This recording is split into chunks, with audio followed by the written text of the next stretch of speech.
From the high plains of the Midwest, I bid you good morning, good afternoon, or good evening, whatever your time zone might be.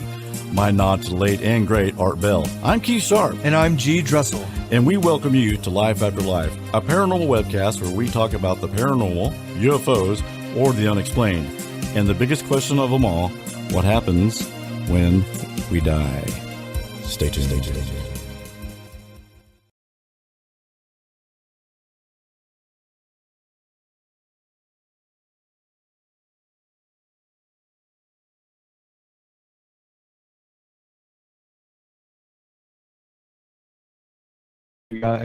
We canceled the show last week. I'm on a new drug for diabetes called Ozempic. The side effects, unfortunately, are nausea, vomiting, and a whole list of array of things that you basically can have. get the flu for a second. It feels, I call it the big flu, is what I call it. No thanks. So, like, I have to do. I've been doing my shots like half one, and then 2 days later. So I did one yesterday. Yeah. And so we'll probably get through about 45 minutes today, guys. You're dragging.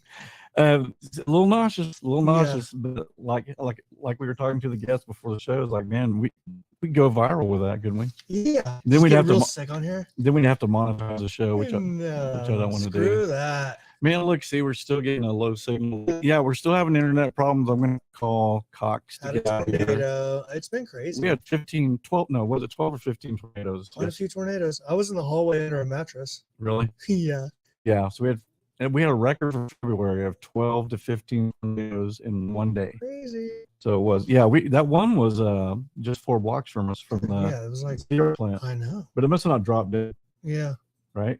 Thank God. No. Hey, I just wanted to say, bing, bang, boom, another amazing guest. Yes. We're on a roll. 2023 has been great. We've got Lanie. True Crime with Lanie, which is awesome, big time. We're humbled to have her. So let me bring her on here. Hello, Lanie. Hello. Thank you so much. Oh man, you're breaking up for me just a tad. Well, there is Lanie before last week. Had it here an hour. So if it happens, I apologize. I'll have to get. We'll get it sorted. We're getting gas, which is like the most powerful. Oh no, I can't hear anything, you guys. Oh, you can't hear it? No, I mean, it sounds like a really great techno band that's happening right now. It's like, okay. It's because Let me check something here. Oh no. And audio. Stereo. We're just chatting. Hang on, let me put my glass. Here earlier, Lanie, right after.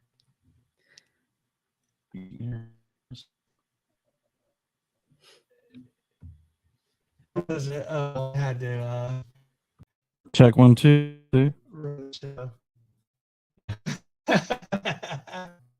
Was just okay. You're Lanie.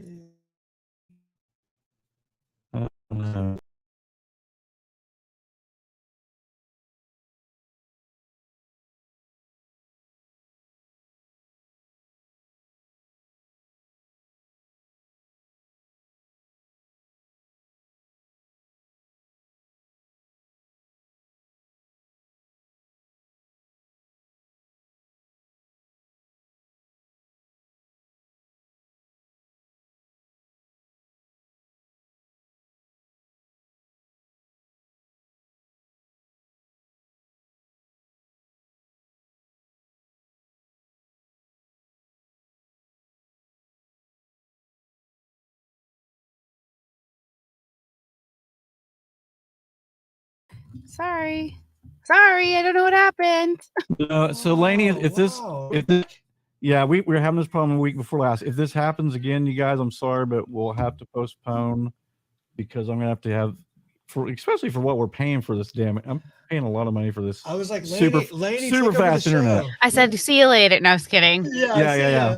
Listen, I've been an MC before, so I'm happy to help. However, we need to help and take over the show as we was need like- to, right? I was Yeah, like, well, just run well, we with definitely it. get more views probably I if was we like, if we just yeah. we'll I just don't- sign not up, just Lane. by You take the me. show for the night. Well, hey, I just wanted to mention too. I know in the description on Instagram I put the word versatile because not only is it true crime cases with Lanie, but it's also the haunted stuff, the paranormal stuff. So Mhm. we'll get into that. Yeah. So what got you interested in true crime? What Oh, were you crazy man. like me? I was 10 years old and read Helter Skelter.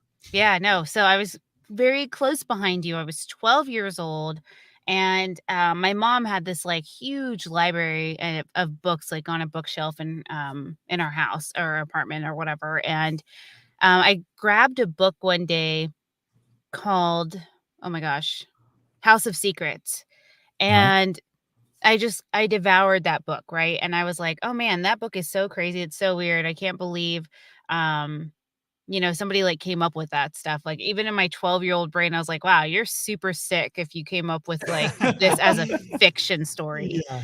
And she was like, no, it's a true story. And I was like, what do you mean it's a true story? And she's like, it actually happened. Like this is what actually occurred. And I was like flabbergasted that people like that actually existed. Like I was like, this truly has to come from a depraved mind of like, what's the worst thing I could think of? For sure. And that book is on Eddie Lee Sexton. He was probably one of the most prolific like family cult creators. Like he I mean abused his entire lineage, if you will, starting from his children all the way down. Jeez. And then encouraged his wife to do the same thing. And then, he had a lot of incestual relationships with his daughters, and had children as a result of those. And he had this whole cult like structure. He created his own religion. He did this whole thing. He killed his son-in-law because he was going to go and tell the state of Ohio that this happened, and they end up fleeing to Florida, and they end up murdering an infant. That's Jeez. his actual grandson, not an incestual one, the one that his son-in-law and daughter had. Oh my Um, God. and it's a story that not a lot of people know, right? It's a Yeah, case that's that not a lot of crazy. people are aware of, and it was just like insane. So, Was this in the United States? yeah, it was in Ohio where it Wow. happened first, and then they tried to escape to like Florida and everything. And then he was eventually arrested. So was his wife and numerous of his children. Um, they were in prison. Most of them have been released on parole. Eddie Lee What? died in prison, and then I believe his wife also died in prison. I can't remember. It was a while ago, but it was in in insane book. It was by Lowell Caulfield, and yeah, that kind of spurned everything for me. And I was like, okay, wait a minute, like a person like this truly exists, and I just wanted to understand. It's probably cliche to say it, but like I really wanted to understand like what happens in people's brains, like what is turned off in their Right. brain to make them act this That's way. the most interesting aspect of it all for me is the psychology behind it. Yeah, absolutely. Is why It's weird. you hear about some of these killers who had horrible childhoods, but I have a friend who had a horrible childhood and he Yeah, didn't end up being a serial killer. What's same. different in the brain of that person than my friend? Yeah. So it just makes you. Have you ever heard about the experiment they did where they found on certain serial killers there's a certain white matter that was the front temporal lobe of Yep. the The brain? Yeah, psychopath test and right, stuff. right, Yeah. right. Well, Yeah, the and doctor of that test ended up finding out tested he was a positive. psycho. Right. My wife wanted me to take that test. Really? No, I Yeah, asked my Tess brother was to like, take it because I'm for sure yeah. he's a So psycho. so they're saying if you have that and then you have a horrible upbringing, you have a bigger Matched with chance. that. Yeah, a big chance of being a serial killer Oh, or I'm some. not surprised. But yeah, it's the same thing. Like, I grew up in an abusive household and everything. And so I liken it to myself. I'm like, it's not an excuse, right? And me and my siblings, my two older brothers, are pretty much like case book examples of we grew up in the same environment, same experiences for the most part, completely different lives and, trajectories, if you will. Um, it's so to me, there are so many caveats that go For into sure. why a person does what they do. So when I found out about Eddie Lee Sexton, I was just like, okay, give me more. I need to understand more. I got to find more. Yeah. And at the time, Crime Library was a huge thing. It was on, I don't know if you guys remember that. Maybe I'm dating myself now. No. But it was, I was in middle school. No, I was in high school. And I would spend one of my class periods just completely going through the entire crime library database and memorizing cases. I was like, oh, I want to know I don't know why either, why I thought this was like cool knowledge. I was like, I want to know as much about Albert Fish. I want to know as much about Jeffrey Dahmer. Like, I want to know, For sure. all the facts and stuff. And I think, that's just before the whole, I think, before the whole conversation around ethics came into place. That's typically Yes. how people engaged in true crime, which was like wanting to know the nitty gritty, the salacious details, like every single thing. And now everything is a little bit more tempered and a little bit more or a little bit less gratuitous than it has been in the past, which is really interesting. That is Yeah, I interesting. mean, yeah, I'm the same way. I have a very morbid curiosity, and like Mhm. I'm probably a whole lot older than you, but like in the 70s, I read, when I read Helter Skelter, I wanted to see the crime scene photos. Now, Mhm. this is before the internet, so there's no way of seeing them. And then finally, when the internet came out, they had them on. I was like, oh, Jesus Christ. I Yeah. don't know if I wanted to see that or not. Um, but yeah, golly, man, it's Yes. And so I'm brutal. the And same isn't it way. weird how we get in? I mean, and then me and Garrett have these conversations about, is there something wrong with us that we get really entertained by crime? It's I like think Yeah. it's just at the suffering of others. But I mean, yeah. but it's not. I think it's more like you said. I think there's a psychology behind it Yeah, it's an that, interest in the abnormal. For That's sure. really what it is. It's the same way that you have, like in Philadelphia, they have the Meter Museum, right? Which is this oddities museum, which is like science based, right? Like they have shrunken heads, they have conjoined yeah, twins and things like that. So it speaks to people's natural curiosity because when something bucks the norm, you want to know, like, okay, how did that happen?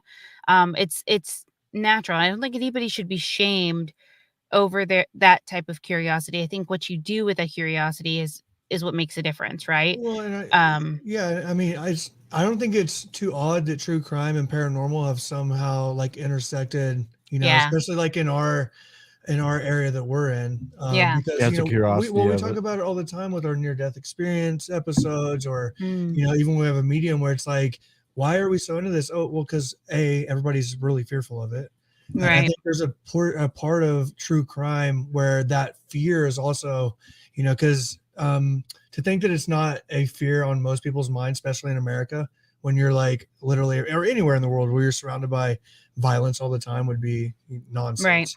So I know it was for me, like growing up. Like I was always afraid of getting kidnapped. I grew up in the '90s. That Oh was my like a God, big thing, same. right?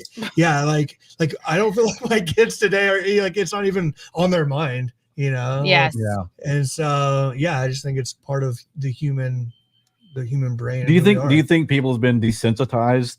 I mean, if I look back, from the time I grew up, even like there was a bunch of a lot of people push back on violence in movies and things like that. And now it's just like it's all over the place. Yeah, I'll be like, And dude, this '80s movie sucks because it's not realistic enough. Let me go to the next one. Right. yeah, This it's one crazy. sucks. So No, yeah, I get that. so what got you to podcast? Was it or was it how long you been in the podcast? Oh, now you're back to. Oh, I'm sorry. Uh, hang on, there we Oh go. no, it happened again. Can you hear me now? Can you hear Yeah, me way now? better. Hmm. Okay. That's The weird we got a cable into this modem. It should be like super fast, and it's showing that it's on.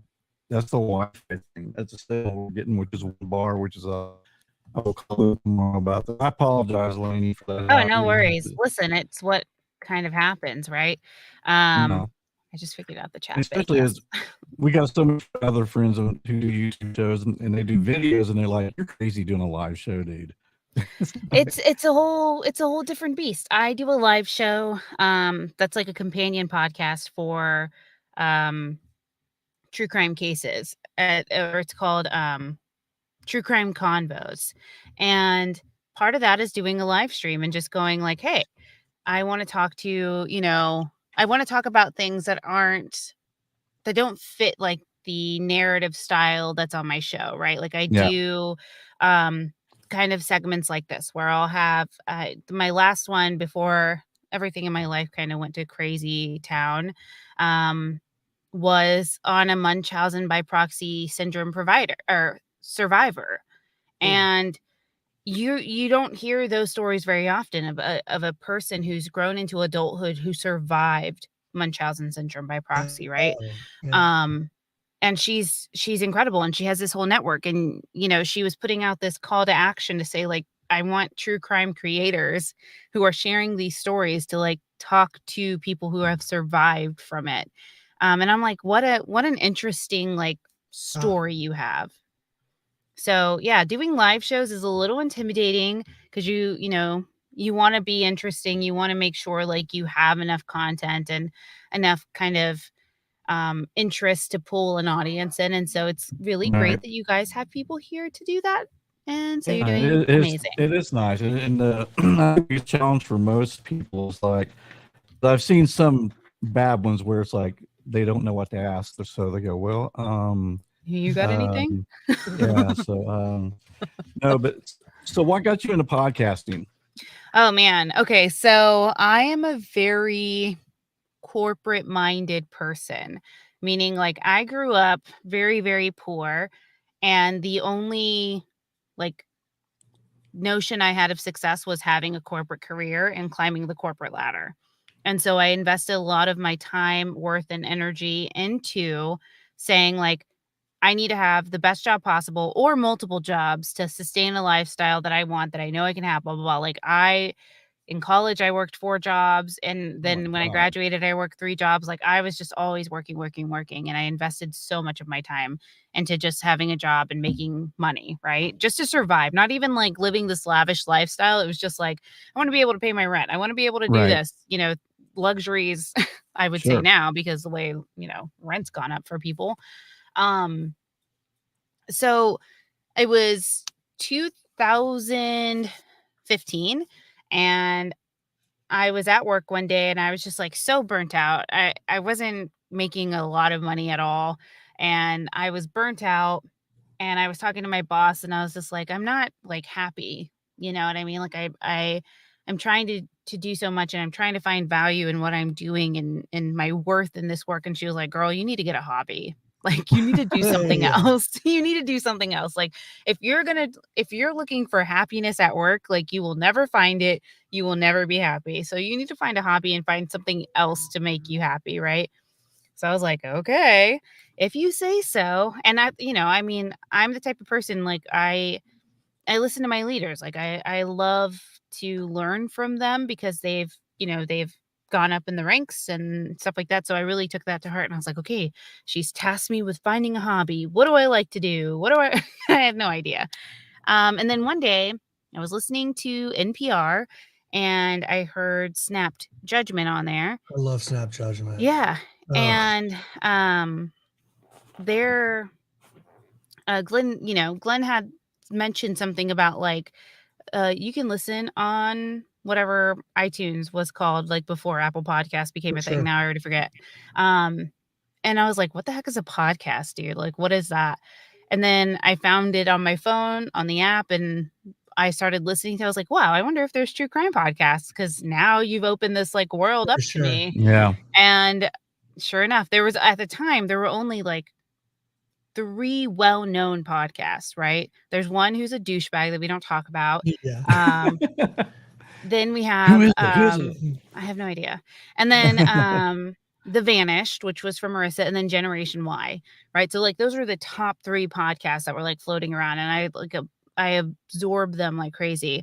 And I was like, oh, well, they like taking listener suggestions. Like they'll want to like know. And I have a bevy of like cases you could definitely listen to. And then I started thinking about it and I was like, well, that's not really for Gen Y. Like they're not the type that are going to do a deep dive into research. Like they're talking about it and they're going through it. And so it's really conversational, but it's not like the way that I want to hear true crime, which is I want to hear the whole thing. Like I want to go from For sure. beginning to end and know what's happening. And so my husband was like, why don't you just do one then? I was like, why don't I do what? He was Yeah. like, don't you just do your podcast or you make a podcast? And I was like, okay, great idea. So I spent a full, like year kind of formulating everything, trying to come up with a name. And I came up with the most like ridiculous name. And it shows how lacking in creativity when it comes to naming conventions. I chose True Crime Fan Club. And this was in 2016, right? So I was like, yeah, I want to make it like I'm the president of the fan club of true crime. And then, I recently rebranded early this year, I believe, or last year, just kidding, early last year. And it's been True Crime Cases ever since then. But I did that. I did True Crime Fan Club first, and I started like just releasing episodes, and thankfully I created really great contacts within the industry to help boost the show and help get it out there. And they mentioned it. And so I built up a really good following and I came in at the right time. It was just a bunch of luck, like dumb luck stuff. Like if I would have created True Crime Fan Club now, there's no way I would be on anybody's radar whatsoever. For sure.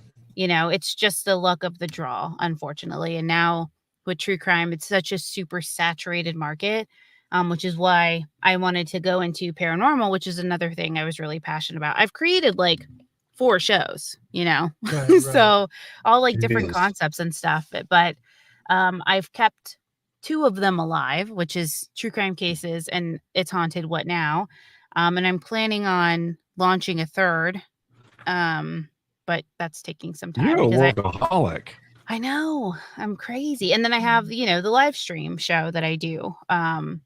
It's really not for me though. It's to give people like family advocates and stuff like that who want to advocate for their missing loved one or, a loved one whose case has gone unsolved or whatever. Like it's for them, right? Because I'm That's I cool. want to give Yeah, you a yeah, I like platform. that. If you want it, Yeah. Here it is. I like Um, that. Yeah, so that's what really got me into podcasting. When I launched it, I had no idea what I was doing. I really hate when people listen to my very first episodes and rate them. Oh my God. Yeah. It drives me nuts. I'm like, start with the most recent. What kind Right, of for monster are sure. you? Why do Yeah. you start from 2016? First of all, I sound ridiculous. I'm like, welcome back to True Crime Fan Club. I'm your host, Lanie. Yeah. So bad. It was so bad. But I mean, it's all a learning lesson. You hope to get better. I eventually, built up my studio. I was on like a freaking dynamic microphone, which is great. I love dynamic microphones if you have like no sound proofing or anything like that. And yeah, I mean, I was with that mic forever, and then I upgraded to another dynamic microphone, and then eventually I got, an Diaphragm box, and then and then I got a condenser, and now I have a Studio Bricks, so it's all stuff I've been able to do through podcasting, which is great, like to kind of build that investment into something that really makes me happy. Well, you So, found your hobby. Can too, I ask huh? you a technical did. question? Sure. We use a Rodecaster. Have you ever tried those? I do. Rode is one of my favorite mics. So I have a Rode Procaster. And that's the dynamic one. And then I have She's got the newest, latest Rodecaster. Nice. Yeah, the Procaster. Is it better than the original? I mean, do you like it better? I'd never had the original, so I wouldn't know. Oh, but okay. Sure. The It answer sounds is great. yes. It's good for my voice. And then I have a Rode NT1A, which is a condenser mic. Yeah, that's what we got. I've got a vintage. This is a Rode NT1A from like the late 90s. Oh, nice. Yeah. Yeah, I mean, that's great. And also, like, I don't buy into people like getting the Shure SM7B, which is like really an instrument Everybody. microphone, Yeah. but it's not made for every voice. And I'm like, if you take the time, like I follow Booth Junkie a lot on YouTube. He's like my favorite person, and Podcastage. Those two like do microphone reviews, give you better like ideas of what they sound like so that you know Right. what works for your voice, because it truly makes a difference. Like you could have, the shittiest mic ever, and if your content sucks, then it's just bad audio on top of bad content and Right. nobody wants to listen. But if you have really good content and sketchy audio, people are going to forgive that a lot more. So, when, oh my God, baby podcasters, if you're listening, if you're watching, if you're thinking about starting a podcast, please do not buy a Blue Yeti microphone to do your podcast with. Bad. Please do not. Don't buy a Blue Snowball. Don't buy a Yeti No. anything. Okay? Unless you have a super isolated area that has zero sound floor. This because it's familiar of Art Bell from back in the day. Yeah. Yeah, the microphone he used. That's He just keeps saying right here, man. You gotta start talking. very techy. Yeah. I'm a I make nerd sure- and stuff, so yeah. But I literally created a thing on like a page on my website because people always ask me like, oh, how did you start a podcast? Blah, blah. I'm like, I send the same thing over. So I started like a whole thing of like, here's what you can do. Here are the like bare minimum nice of things it. to start it. And I was like, I have this huge disclaimer, like, please do not buy a Blue Yeti microphone. Yeah. It is like my biggest pet peeve when they're like, I just, like, can't wait to start my podcast. And then they take a picture and they have the freaking Blue Yeti. And I'm like, oh my God. No. Well, now we hey, know Blue Yeti will like- never sponsor me. So- Well, hey, you don't need it. you need it, but I mean, it's like, hey, you got the good content about the microphone. I mean, Yeah. That It is stuff what can it come is. later. Well, how many people have you 100%. seen like who just do it off their laptop microphone? Oh you know, my God, so But actually, many. yeah, I mean, I've seen some actually very good podcasts where the Yep. guy, his voice is echoing all over the room, but it's like this is a great. Yeah, the show. content's engaging, and that's what makes a difference. Right. Yeah, I mean, it's just so interesting, like how people can kind of really just like vary in the presentation. And people think like you have to have the most expensive microphone. I'm like, does that improve your content at all? Because, like, did you suddenly learn how to write, because you got a better mic? I don't think so. So yeah. So do you guys on your show? Everything you do pre-recorded. I used to do a live segment or whatever, but do you have any guests on your show as well, or Do I have guests on my show? yeah? No, Or interview not them? for true crime cases. Okay. It's all me unless I'm out for some reason. Like the only time I have people on is like if I've been sick, if I'm gonna take a longer vacation than expected, or when I was pregnant and after I gave birth and stuff. Like I had a bunch of friends come on and host episodes for me. Cool. But follow the format. So it wasn't like, hey, I'm doing this, and Right. I wanted to keep it true to my format. So yeah, I don't ever because my show is strictly narrative. Like it is truly just me telling you a Right. story. Right. And so it just doesn't fit to have guests on. I've had guests on in the past, and with the mindset that I have when it comes to producing true crime cases, I can't let it be laissez. Like I have to have it like very uniformed, and it's very difficult for me to do that with with interviews or anything like that. So that's why I did true crime convos, to have that kind of more relaxed tone. And some people like me, in this type of format versus with the more polished, like I'm reading off my script, For I'm sure. also a voice actor. So it's not just me being like, welcome to True Crime Cases with Lanie. I'm your host, Lanie, Yeah. like I give dynamic reads and everything. So Oh, that's cool. You're a voice actor. yes, How Yes. cool. voice actor, Do you ever do audiobooks? I do. I just released my Oh Lord, my last audiobook. that has got to be just insane. I mean, Oh my gosh, it's a long process. That's for freaking stop, sure. go back, stop, go back. Oh, I don't punch and roll. I go straight through. Oh, do you really? Yeah, I can't. I read cold. So I don't like spend a lot of time practicing or rehearsing, because then I get too much in my head and I'm like, "Oh god, it needs to sound like it needs to do." I'm just like, "Just do it. Whatever feels right on the page. If that sounds like how it's supposed to be, then great." So that's what I do. I do cold reads really. So what out of first of all, we're on True Crime with Lanie for you guys who Yes. just showed up. Yay. She's got you guys go and listen to her stuff. I listened to The Mothman yesterday. Oh, thanks. Yeah. So I'm planning to go, listen to more of your stuff. It was very interesting. I thought it was a great show. Thanks.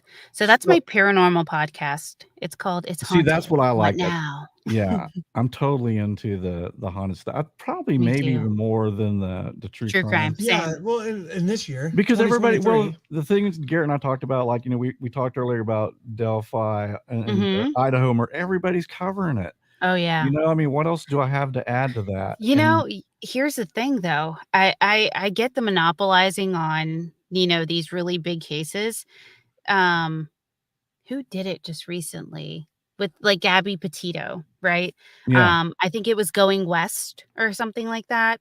Um, huge. They're huge now. They've been given like deals and all this stuff. And yeah, there's some people who are like that consider themselves to be more like ethical true crime creators who um, don't appreciate kind of the platform they've been given because they feel like they really kind of like took advantage of the whole situation. And I guess the way that they were reporting it, I don't know. I don't listen to them and I didn't follow any of that stuff, but they were like, for some people, they felt like they were taking advantage of it and kind of using success to, climb on one of right. the most or something. successful ones, which I won't name, is where she has a sidekick and she goes, and she laughs and she says stupid stuff all the time.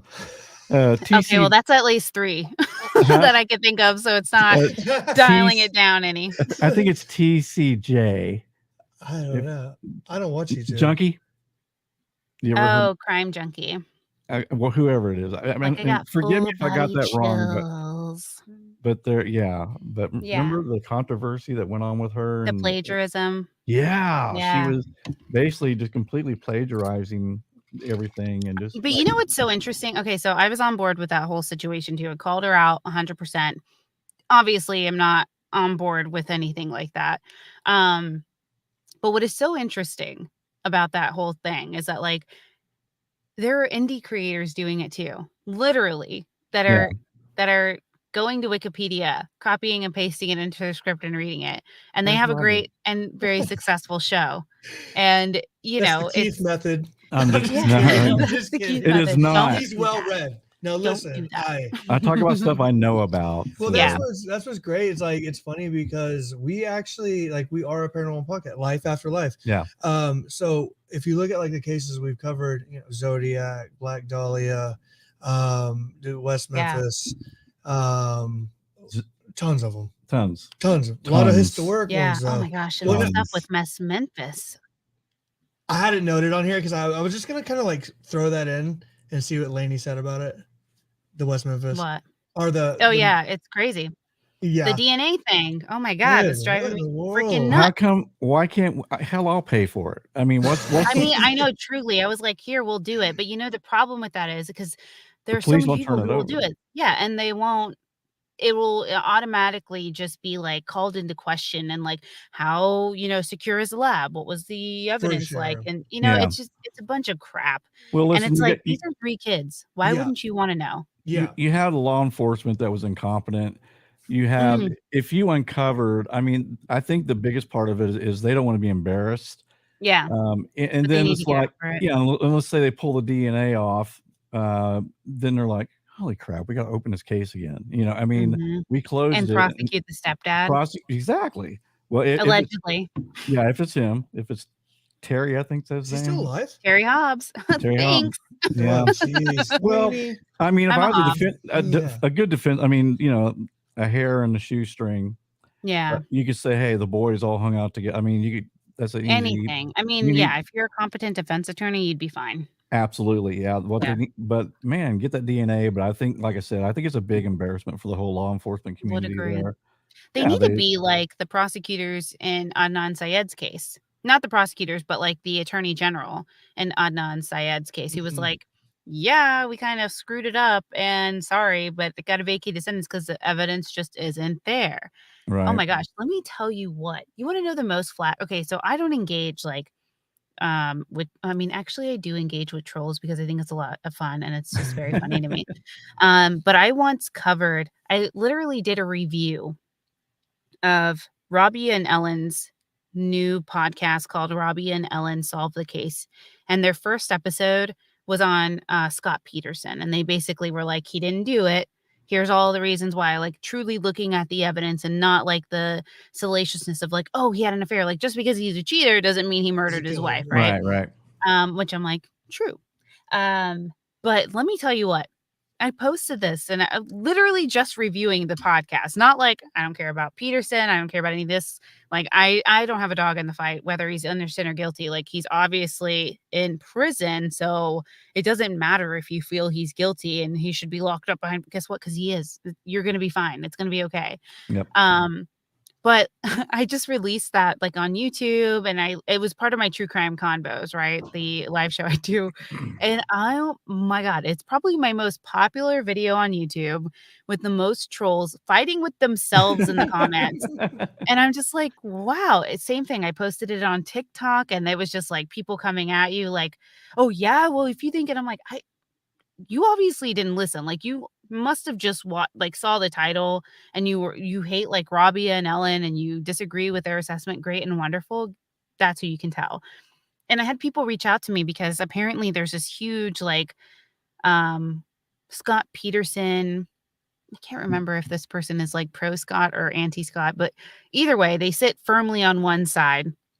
So much so that they like created multiple profiles to They're like catfishing. harass people and like target them and dox them and like do all of these things. And it's like this middle-aged person in the middle of somewhere. I have no idea. I don't even remember. Super weird. Yeah. I know. And Garrett, I was like, it's crazy that these people like invest so much in a case like that. Right. we had actually like during the Delphi case, we did a 3-episode show on it, and Yeah. it was the most. And I don't mean to be mean, but there's some of the most crazy people that would comment, or I mean, just Oh yeah. say Or call viral you. horrible things, and even guests that we would have on. I mean, we lost about 12 subscribers, which is not a lot, but we lost about 12, 13 subscribers because we had this one guest on, which was over a different case. Mhm. Remember that? Yeah. And we had people going, I can't believe you had him on. How dare you? Wait, who was it? I'll tell you off air. Okay. Yeah. I was like, I know problematic people. So, Yeah. especially if it's in true crime.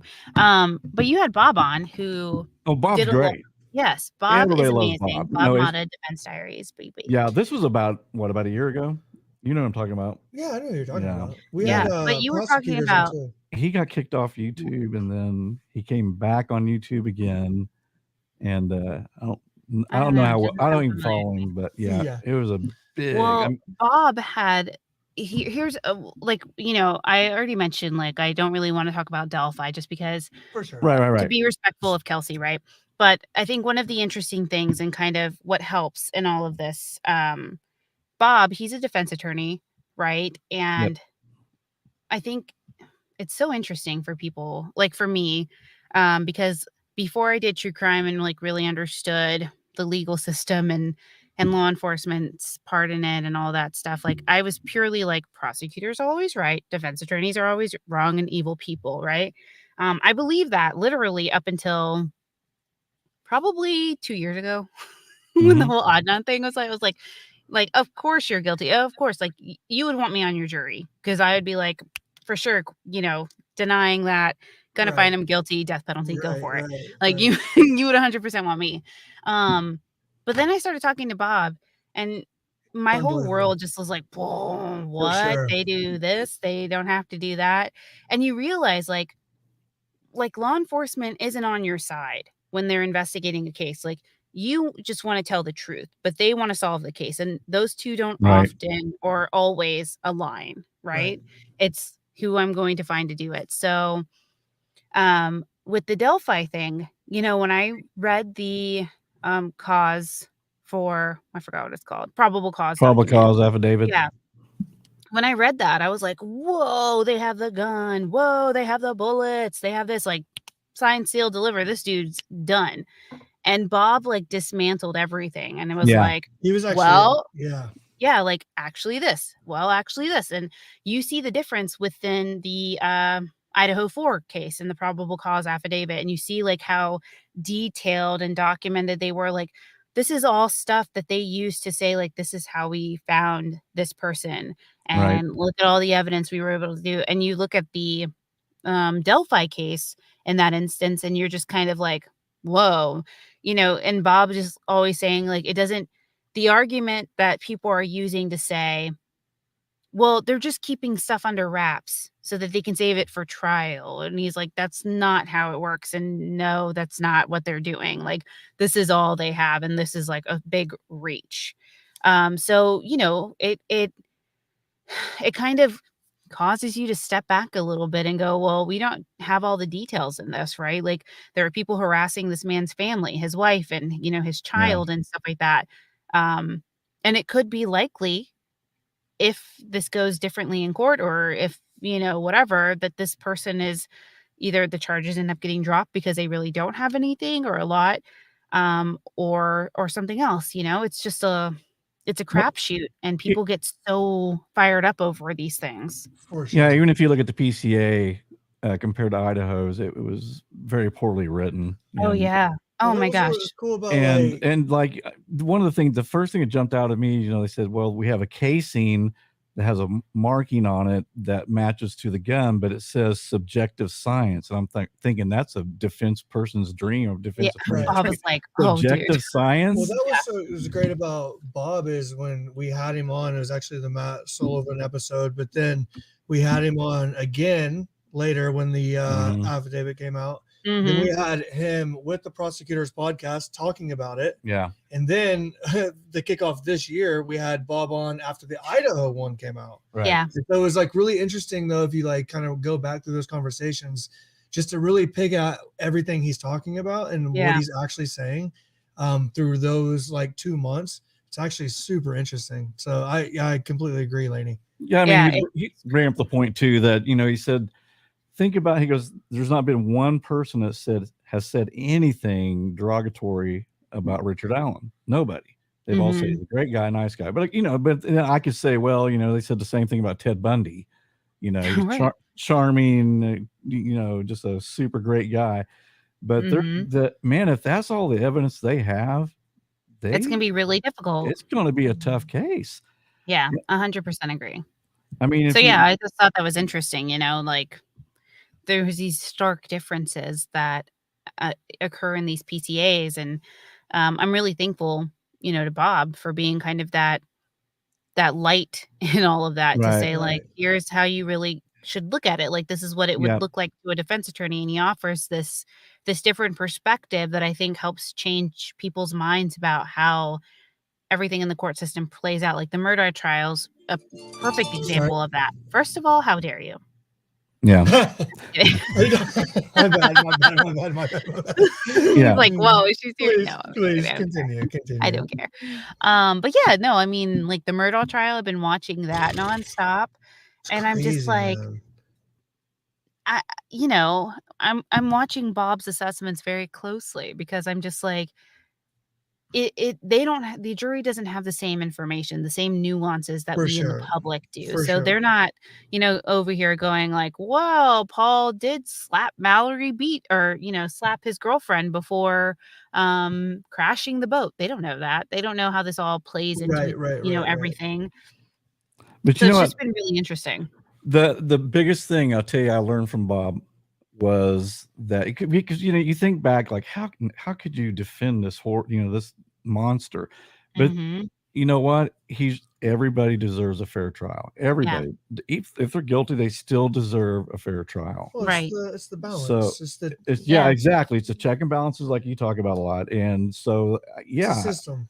so Yep. It's not fair, but it's a game at the I end mean, of the I day. would And I hate to I would relive it. want a defense even if I did do yeah, something, unless I pled guilty. But still, I would want a fair trial, and everybody deserves it. And seeing how we've seen wrongful convictions happen within this judicial Oof. system, like 100%, I want a good, Yeah, I want a no. fair and, right. swift And then think trial. about the people who have been found guilty and they actually weren't guilty, Right. and it's horrible. Well, the West Memphis 3, that's Right, perfect right right, Yeah. there. right. There you go.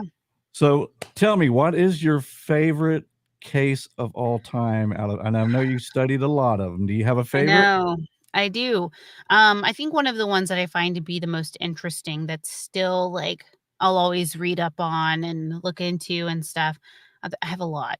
Um, but the one that always kind of grabs my attention is Albert Fish. He Oh, is, when you said that earlier, you just said his name. I was like, E, like that. I yeah, said the E. gray man. Uh, He was my first episode of true crime cases way back in the day. He was the is first that one the I one we did. need to listen to where you go, "Hi, I'm Lanie," and Oh my god, yeah. I wish oh my god, I sound ridiculous. It's like first of all, I sound young, which is great. You still Like sound kudos young. to me. you sound like Uh, I went back and I did listen to some of your earlier stuff, and yeah, you're too hard on yourself. You sound professional to me. You sounded thanks. fine.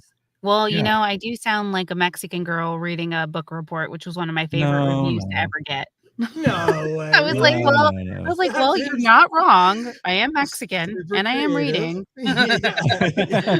I was like, "So, kudos to you." Fish was Um, the Fish was the he was the he made shades, right? Like lampshades out of skin. Was that no, Fish? no, No, no, no, no, no. that's That's Ed Ed Gein. Gein. Oh, dude, that one's creepy too. What did Yeah. Fish do? He abducted and murdered a little girl in, New York and, um, dismembered her and attempted to cannibalize her. When was that? Like Oh, in this was, like, way back in the It's a turn of the century, wasn't it, or 30s or something? 40s or something Yeah, like that, yeah, yeah, yeah. yeah, yeah. yeah, yeah.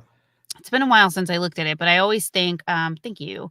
I always think it's, something worthwhile to go back into and kind of just refresh my memory on because it is one of those very strange ones. Like he had a lot of paraphilias, that he had coprophilia, which was eating poop, essentially, like Oh, yeah. obsessed with eating it. His Oh, and others. He had Euro something where he basically would um put things in his urethra, like, Jesus. needles, rose thorns. He would also insert them into his bladder. So, like, okay, I'm he had an remembering this X-ray case now. done. Yeah, Yeah, he had an X-ray done yeah. in prison because he was like, "Oh, you may wanna check my, pelvis and stuff because if you try and execute me, I might short circuit the the chair." God. I'm sorry to And laugh. there's a pelvis, X-ray out there. If you Google Albert Fish X-ray, you'll see the really, like, long needles that are just hanging out in his pelvis and stuff. And he also, I think it was upstate New York, um, if anybody's asking about where it was, unless you're asking Cooge, where she is in PA, so excuse that. But it was around upstate New York. So, he also had, I forgot what it's called, but oh yeah, he like flagellated himself because he was trying to repent. Like he was essentially trying to be closer to God. And so he would flagellate himself and he would also ask his children to do it for him. And he would roll himself up in a carpet trying to suffocate himself and then unroll himself. Like there were so Mhm. many things that he had kind of going on outside of that, like truly poor mental health. He was abused as a child, all these things. Um, and he targeted that wasn't Grace was just the most well-known victim that he had because it was his last victim and what eventually got him caught. But he spent a lot of time in New York City in the different boroughs targeting poor Black children. Or people who lived in like poorer neighborhoods because he knew that they couldn't afford to look for them. Um, like they couldn't afford to spend money basically trying to search for them. So if their kids went missing, they would say, "Oh, my kid went missing. I'll report it to the police, but I can't do anything more than that." And so he did some really terrible things. So Dude, that is just all Okay, sorts of so let me ask you levels. this. I'll tell you Mhm. what mine is. Okay, what's your most favorite unsolved crime? Mine's Zodiac. Oh. That's my biggest one that when I die, that's the first thing I want to know. Yeah. Oh my god, do you have that same thing? I'm like, when I die, I'm gonna just like look at every single case that's there. And Don't I Be was like, like, maybe seriously, I I won't know. be Keith? as Don't you bad. think we'll get? Seriously? That's what they're We gonna talk say. about that. Yeah. Me and Garrett say like when we die, I hope we get the answers to everything. Yeah. Yeah. Did I I Oswald I shoot hope the Kennedy? same thing too. I wanna know, like, I think one of the ones that, always has stuck with me because I live in Dallas is the Amber Hagerman disappearance, abduction, and murder. You know, she's responsible for the Amber Alert, so she's Oh essentially yes. saved so many lives For because of sure. that. But it's just, I don't know. It's one of those cases that will always stick with me, you know, because it's just so it's tragic. It's you're just like, how does somebody, you know, if something like the Amber Alert was around, you know, maybe she would have been She's found right. sooner. Maybe there was a description of the vehicle and it would have gone out to more agencies. Maybe something would have happened. But um yeah, I always think about that case and always kind of takes me back a little bit to go and have a little bit more of a sobering approach to true crime when I think of it. And especially like now, knowing family members, survivors, and stuff. It's a whole different approach to true For crime, is sure. what I'll say. For You sure. know? Yeah, and it's crazy to think that even it wasn't that long ago that when children were missing, they didn't get right on it like they used to. Hmm. Milk You know, Yeah. cartons. it's like, yeah, it was, yeah, Throw in a exactly. milk Or carton like wasn't a it week even later. like 20? Well, they haven't been gone for 24 hours. Yeah, they're It's like, like, yeah, my somebody Like hasn't God, they could be gone. halfway across the country. And Yeah, this could be a 12-year-old, and you're like, "They gotta be out there for 24 hours." Yeah. I'd be like, "Dude, whatever, like, I'm Yeah. gonna be no, you're gonna go look right now."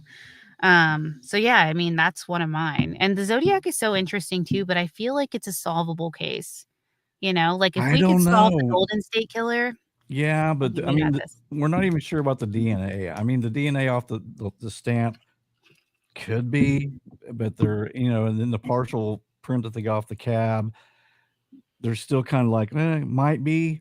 That's so, I don't know. I hope it is. I hope it is. Yeah, that's what That's I one hope. I've been interested in for over 20, You're such a 25 years. negative Nelly when it comes to No, Zodiac, Keith. well, no, I Jeez. mean, it's just, It's like DB Cooper, it's one of those things where you're yeah, like, yeah. somebody knows, but nobody's saying anything, and What about he's Missy Beavers? oh, yeah, that's weird. Isn't that God That's crazy? bless. yeah, and I Now, was do like, you it could think be a that was man, it could be a woman, I don't know. yeah, did you think it was a woman and dressed up, or what'd you think? I couldn't tell. I was like, if you told me it was a dude, I'd be like, "Okay," but if you tell me like, "Oh, it was a girl walking around too," I'd be like, "I could see it." Her husband was in our Um, chat. Yeah, her husband was in oh, our chat room. We were talking, we were talking about how we thought the father-in-law Well, was. hey, listen, we try to be very like we respectful were, and and go. he was very nice, He and he was commented. cool. Yeah. and he He was was, just Um, like, "I'll see you outside." yeah, And I yeah, was yeah, like, yeah, yeah. Yeah. No, it "Wait, was oh my gosh, like, so you guys think her father-in-law was involved?"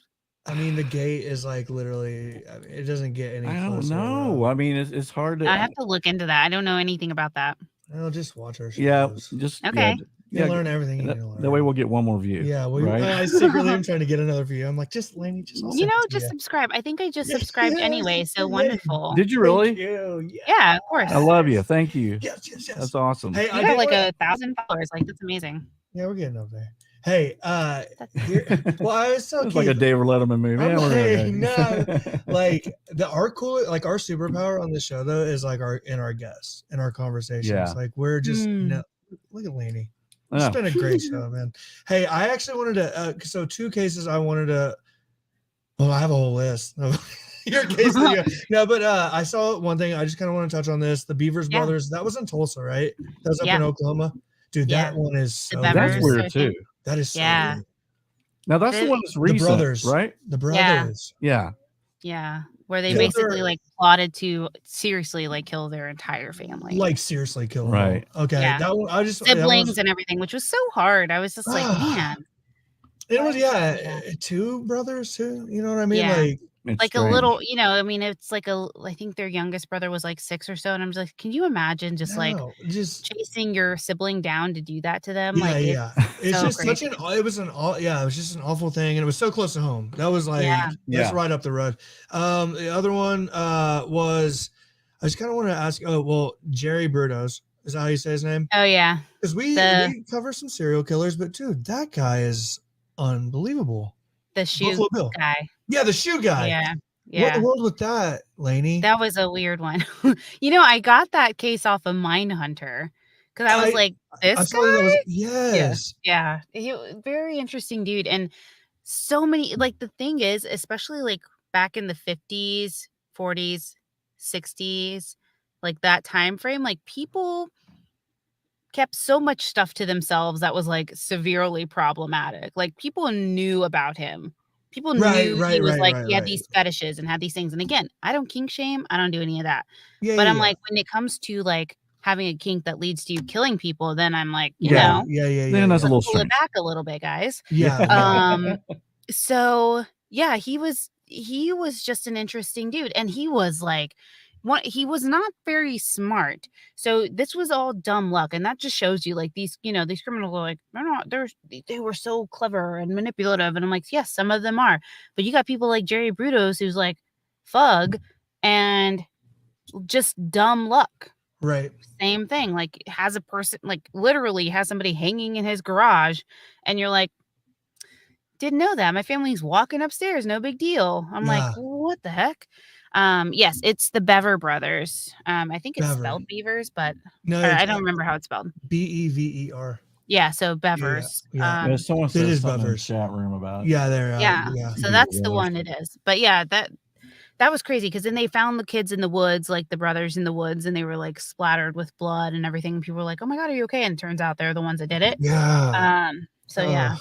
That's crazy. And crazy. the last one, and just because this was in it's the Waukesha case. Oh, The guy, Waukesha. yeah, with Daryl Brooks. Yes. And it's kind of crazy because like while that whole trial was going on, I was just like extremely busy, just Oh, you with didn't life watch and it? stuff. And yeah, well, the thing is like we were still doing shows, and so people would kind of mention it, and I just didn't Yeah. have the time. We were doing other things, and so I kind of wanted to just ask you about that. Like, Oh my listen, god. it was a terrible event, right? It was extremely violent, but these things happen a lot. And so what was it about that case? I know he defended himself. I know it was like, Yeah.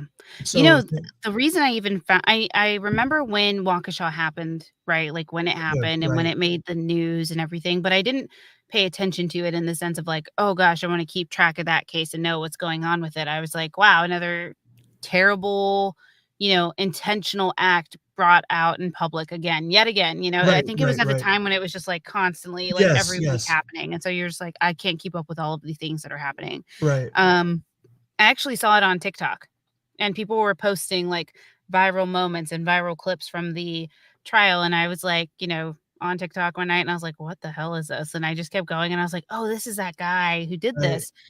And then, oh my gosh, I was just like astounded by the entire like proceedings, by the trial in general, like truly captivated. I've been watching court trials, like no joke, for 20 plus years. Right. Like I like when I retire, I want to just spend time in court and just watch a trial. I'm Like there with I you. love it. You'd love to be a juror, wouldn't you? I'm Oh captivated. my gosh. also. Okay, so highlight of my life recently was becoming a jury foreperson in a municipal court trial. Whoa. And I was Really? like, yeah, and you wouldn't think like, The oh, moment I've been waiting municipal for. court, traffic court, like whatever. Yeah. Oh my gosh, no, it's so good. It was like, and they were like, you're gonna be the jury foreperson. I was like, oh my god. Yes, it's happening. It's happening. I literally told them, I was like, you guys have just made my dream come true. Like life goal cemented. I will never forget this moment. I'm Check, putting check, it on check. my resume. It's a Yeah. thing. I'll tell you. Oh my god, it was amazing. I'll tell you a story. I was in third year of college, got called for jury duty, and this is like, oh my god, I'm in college. I got, I'm going to be missing all these classes. Yeah. And I was like, I got to get out of this. So I tried every excuse to the judge, and they're like, yeah, they just wouldn't let me off. So they pull these names out basically out of a hat, and they go, okay, you go to courtroom 5 or whatever. So I go there, and I see the Bob Macy, who is the top prosecutor in Oklahoma. I walk in, I was like, oh fuck. And it was 5 first count degree murders. This guy killed his family, stuffed him in the closet. What the world, Keith? You've never told me about this. I haven't. No. Yeah, People were like, yeah, so I was on a murder trial for like 3 years. So What? no, listen here. It was bittersweet because it was like I This is like, just man, the I'd love to be thing on this. ever. I'd love to be on this, but Yeah. I got tests coming up. Oh my gosh. But anyway, so needless to say, there was probably 200 of us out in, and they pull names out, a number out of the hat. You got Yeah. the number, you get up, the DA talks to you, kind of cross-examines you, Right. really. Yeah, And you then, do the voir dire. yeah. And my number never got picked in the 3 days, so I got to go home. Oh, dang. But that's wild, though, man. But yeah, I was like 5 counts of first-degree murder. I thought I could be here for 4 or 5 months on this thing, you know. I might be like, yes. Yeah. I would That'd be me. Hey man, I was wanting to get out of college. I was wanting to get my degree, get my Yeah, career right. started, and That's so crazy. so thank God, it didn't happen. Okay, well, Yeah. here's the thing: is you've been such an amazing guest, and it's been so fun. And the problem is that we didn't even get to touch on the damn paranormal stuff. I know. I guess I have to come back. So That's what that's kind of what because there were also some other cases like the Lake Waco case. I had never heard of that. Oh yeah, insane. But I'm kind of disappointed we didn't even get to talk about the paranormal Go stuff. ahead. Well, no, the true crime stuff's just so captivating. Yeah. I mean, well, yeah, we need more time on that just for the. I know. You didn't get to finish because Keith butted in with his damn story. Sorry. Which was interesting. It was mind blowing. I know. I fell over in my chair. But what was it about? Just really quick, because I'm also a court legal nerd. Is what was it about the actual trial that got you like captivated in it? Truly the procedure, because I've never seen a defendant as bold, as unprofessional, and unaware of like truly court decorum and procedure. Like I've never seen that ever happen. I've never seen a defendant be that outwardly disrespectful to a judge. Constantly and constant interruptions. And I was like, why isn't she holding him in contempt? Like I was just like this. No, at all. She didn't, because it would lead to an appeal. She was like, I'm not giving him any chances here. Right. I'm going to be overly graceful. And I was just like, man, the patience. She's a freaking rock star. Do you think that on his end, that was a strategy to either try to be like, look crazy or to try to 100% fish out an appeal of some sort? Yes, actually, he was trying to pretty witty on his part, honestly. Because eventually they had him like in a different room and on. And then he would start using flashcards or something, like go off on these things. And he's a sovereign citizen, which I was like, okay, well then why do you want to go through the process if you're a sovereign citizen? Like, come on, dude. Like, I was like, you can't expect to have these rights and then be like, but I'm not a citizen. So, and I'm like, okay, then you don't have the rights. Sorry. Yeah, that judge had the patience of Job. I mean, she handled it so well. And it's a case that'll stay with me for a while, just for that alone. Honestly. Did you not? I was cringing during, like, he would stand up and just say something crazy, and like, or you just start blurting out stuff. I'm like, shut up. Oh my gosh, it was infuriating. I was like, I've never wanted to like Undertaker choke slam somebody ever in my life longer than that. I was like, oh my gosh. And again, I wouldn't have that patience. I'd be like, I don't know how she did it. She did a fantastic job. I'm in her fan club 100%. Nice. Oh, me too. She's awesome. But yeah, it was insane. It was just like I kept seeing these viral clips coming out. I was like, this got to be like just one day of something crazy happening. Right. And then I watched from the beginning of the pre-trial stuff, and he was like, yeah, I don't want an attorney anymore. And he didn't even want counsel on and stuff. And I'm like, God, you at least have to have somebody like helping you figure out like the procedure. And he's like, nope, got it from here. I'm good. And I'm like, oh my God, like the audacity you have. Right. And he looked like an idiot when you know. Oh my God, every time. And I was just like, you know what he's trying to do? It's one of those people that thinks he's smarter than everybody in the room. Right. And you're just like, you're an actual idiot. Like truly so stupid. And then of course now he has an attorney for his pending case in Milwaukee, which is so funny to me. So I'm waiting to see if he will end up doing the same thing, if he'll end up being like, well, maybe I'll let the attorney deal with it because I'm already facing life. So what's the difference? Right. I mean, he's so guilty. Just, you know. Well, what is it, like 6? Oh my gosh. Yeah. Well, 135 years or something. Yeah. He was like, oh, and the excuses that he was making, like, I didn't see her. I was trying to put the brakes on. I was like, okay, but you also weren't yelling out the window going, move out of the way, stop the car, or swerving the car into a building or something. You were like intentionally looking for people, which was, I think, the most callous thing ever. Yeah, he was just pissed off. Yeah. He just had a fight with his girlfriend, wasn't it? Or something. Yep. So he was just going, I'm going to mow some people down. And he obviously has something going on. Yeah, I think he's BPD definitely or insane. something like that. Yeah, Absolutely. He has BPD. So, well, Lanie, will you come back and see us, please? I will. I'll be back. This was fun. So so a couple months, maybe in a couple months we need to go over the haunted stuff. We didn't really touch that stuff. Spooky. Hey, let me ask you this real quick. do they send their stories into you? The true story. How cool is that? Yeah, we get to read them. So it's a lot of fun. Like, it's kind of crazy. It's freaks me out because I end up inevitably recording that show at night. And I'm always like, my Nice. booth is reflective. Like, I have a door, like a glass door. So I always see Perfect. myself and I'm like reading like straight ahead. And I'm like, don't look to the side. Don't look to the side. You're a You're fine. character And then I actor. inevitably, I'm like, Yeah. you know, It makes it so my much husband better to scares be me all the time. He scares actually me scared. all the time. Light candles and turn off the lights. And... Well, Oh, no, dude, there's no we way. have some stories for you, Lanie, Oh, on that'd that be fun. episode. Yeah, if you get a chance, look up our Halloween. I Oh, I for had sure paranormal will. experiences since I was 15. That didn't go away till like just a few years ago. Awesome. No, Yeah. I'll They're look at him. I can't wait. I'll watch crazy, it at night. some Really scared. crazy shit. Yep. Yeah. But You're well, awesome, but man. Lanie, thank you Thanks. so much, and everybody go to True Crime with Lanie. Yes. You're on about every podcast, right? That there is out there. Yeah. So just, true crime cases, you'll find me there. And then of course, wherever you listen to podcasts. Yeah, and where it'll check out It's Haunted. So now what? I be. It's love haunted. What now? Yeah, what? I'm sorry. Yeah, Okay, yeah. I just It's gave you okay. the My title. friends make fun of me for it too, so it's fine. They're like, "It's love it. haunted. Ew, it's haunted. What do we do?" I was like, "I told you I wasn't creative, you guys. Like, sorry." Perfect.